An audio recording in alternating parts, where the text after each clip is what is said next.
The wind carried the scent of dry sage and fresh earth as Daniel Mercer pulled his worn pickup through the iron gates of his late father's ranch in the quiet community of Hollow Ridge.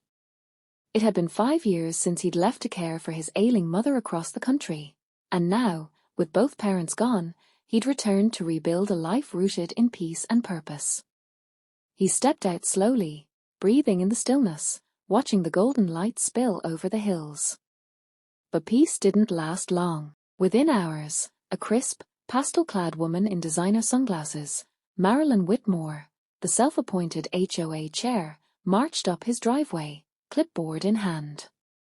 She claimed his truck was too rustic for neighborhood standards, his fence needed immediate staining, and worst of all, his American flag, flying at half-mast in honor of his father, was not HOA approved in size or placement.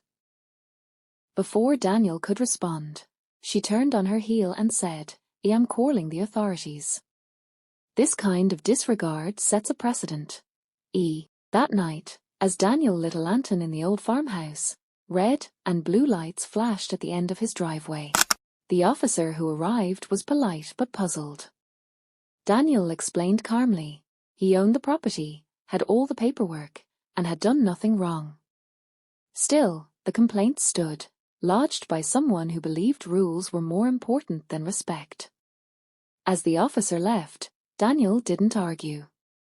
He simply nodded, thanked him, and went back inside. What Marilyn didn't know, and what no one in Hollow Ridge knew, was that Daniel Mercer wasn't just a quiet rancher. He was the senior regional coordinator for the National Association of Residential Communities, a behind-the-scenes architect of HOA policy across the United States. For over a decade, he traveled from state to state, training boards, mediating disputes, and rewriting bylaws to make communities more compassionate and less rigid. He'd stepped away to care for family, but his influence still echoed in every fair-minded HOA manual. Now, he was back, not for power, but for peace. And when he saw how fear and control had replaced neighborliness in places like this, something in him stirred. He didn't seek revenge. He sought change. A week later, every HOA board member in the region received a formal memo, not from a lawyer, not from a corporation, but from Daniel Mercer. It wasn't a threat. It was an invitation. He proposed a community review, a listening session where residents could speak openly about their rules, their frustrations, their hopes. He included data, case studies, and a simple message: rules exist to protect community, not to punish neighbors. Marilyn scoffed, until she recognized his name on the official letterhead. A quick search revealed the truth. This quiet man in boots and flannel was the reason her own HOA training manual had a chapter on empathy in enforcement. Shame crept in. So did curiosity. She showed up to the meeting, hesitant. Daniel didn't call her out.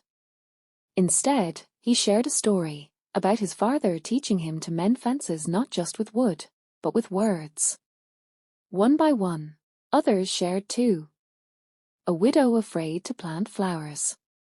A young family fined for a basketball hoop. By the end, the bylaws weren't scrapped, but they were softened, and Marilyn, for the first time, apologized, not because she was forced to, but because she finally understood. Daniel still lived quietly on the ranch. But now, when he walked into a meeting, people didn't see an outsider. They saw a neighbor. A leader. And, perhaps, the reason their community finally felt like home.